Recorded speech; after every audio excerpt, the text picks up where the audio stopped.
What's going on, folks? Merry Christmas, Happy New Year. I hope you spent your Christmas and your New Year surrounded by people you love, because no one should ever be alone during these times, especially in an MMO. But that is unfortunately inevitable, and that is our topic today. Be sure to hit the like, subscribe, and notification bell as we discuss the MMO world as a solo experience. In 7th grade, my friends told me about this game called RuneScape. I was used to playing games like Mario, Sonic, Kingdom Hearts, and Zelda. So I had no MMO experience, so this was a new and exciting experience for me. I created my character and got into the world. I would call my friends on the phone and we would play during school nights and weekends. I would argue any video game is fun whenever you're playing with friends. Now, here's the problem. There were many times that my friends weren't online and I had to play alone. A lot of my leveling in RuneScape was done purely solo, but simply because I wanted to be a good player, so I had the drive to go in at it alone.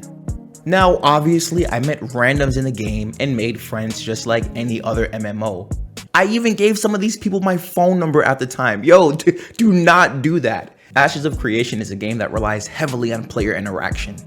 So if you aren't coming in with friends, coming in with a guild, or if you're not open to making friends, you might be behind once the game gets going. And not that it's a race, but it might be a little harder to find your groove.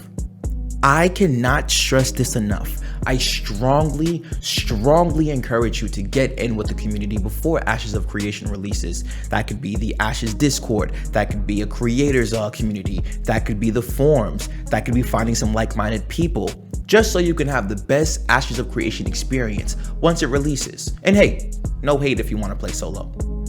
In college, I followed Destiny since its inception. I talked to so many people about this game. I think I even talked to one of my professors about the game. I'm not even joking. Only to have no one to play with for a majority of my Destiny years. Now, this isn't 2007 where toxicity isn't as bad as it is in 2023. And look, I'm not a bad Destiny player. I'm I'm not saying I'm great, but I'm slightly above average. I've had so many experiences where people are just super toxic for no reason. And right, it's not a big issue because you can just leave the lobby. But the increase in today's toxicity has pushed many people to play video games alone, especially MMOs. As soon as an expansion drops, people want you to know every single aspect of the new dungeon or new raid. And if you don't, you get scolded. There are a lot of unrealistic expectations for the average player. And again, this isn't everybody. And I'm comparing the level of toxicity today to what I've seen back in the day. I think it's easier, much easier in our current culture, because if you're looking to be toxic, those people who are toxic just truly do not care. A lot of our lives are already lived behind screens, so a lot of these people just drop mean comments and go. They'll say whatever to get under your skin. But it's so weird because a lot of these people who do these rude things are the same ones that complain about people not wanting to play with other people in MMOs, and they call them Care Bears or soft. Now, I agree to a certain extent. If you're playing a PvP MMO where you have to interact with others, you can't simply just say, well, I don't like it, change it. And on the other hand, if you're part of that toxic group, right? Part of that group that's stopping others from interacting or wanting to interact with others, what's stopping you from changing your toxicity? I get it. There's almost a rite of passage, especially in video games, where you're messing with people, they're new, they don't know what to do. It's like freshmen in high school. But sometimes things are taken way too far and ultimately push people away. I think both sides are at fault though, because you can't simply play Ashes of Creation solo and aim to be the best. That's not how this specific game works. And at the same time, you can't be toxic and complain that people are soft or Care Bears when you're the main driving force for people to feel that way. A lot of the new and solo players will eventually want to do high-level endgame content, and usually their current level or skill level doesn't cut it. There needs to be a sense of, look, you're not good enough. Okay, I'll help you, but I'm not gonna carry you forever. So it's time to get good, learn the mechanics. And for the vets, there is a sense of entitlement that needs to drop, right? Because what you say to someone can stay with them forever, right after you log out and forget about what you just said on that same night. There's a fine line between joking and toxicity.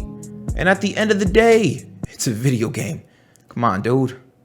Ashes of Creation is expected to have about 1 million players at launch. Now, out of that 1 million, how many have an hour and a half to play before their newborn wakes up? How many have to go to sleep early so they can wake up early for work? How many think they're going to play more than they actually are? A lot of these people are casuals, and that is fine. Casuals keep games alive. But here's the thing.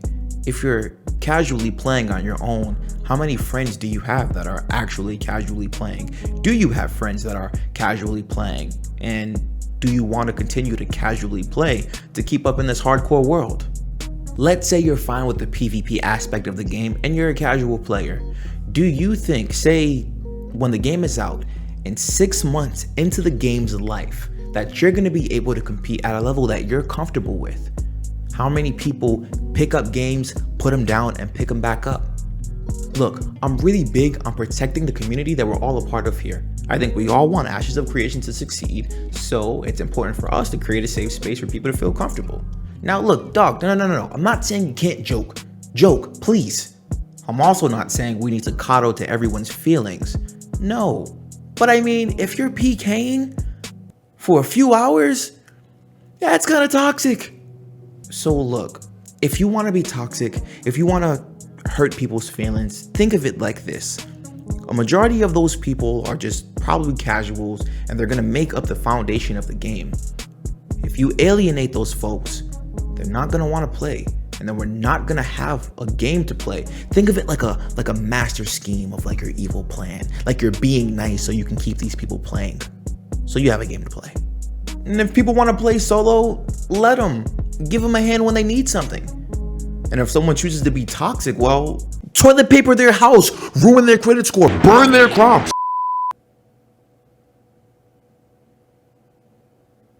Hey, let's just be sure we're all enjoying Ashes of Creation once we play, regardless of how we play. Alright, what are your thoughts on solo play? Let me know in the comment section below. Hey man, hop on in the Discord so you're not in a Discord solo, and I'll talk to you soon. Take care.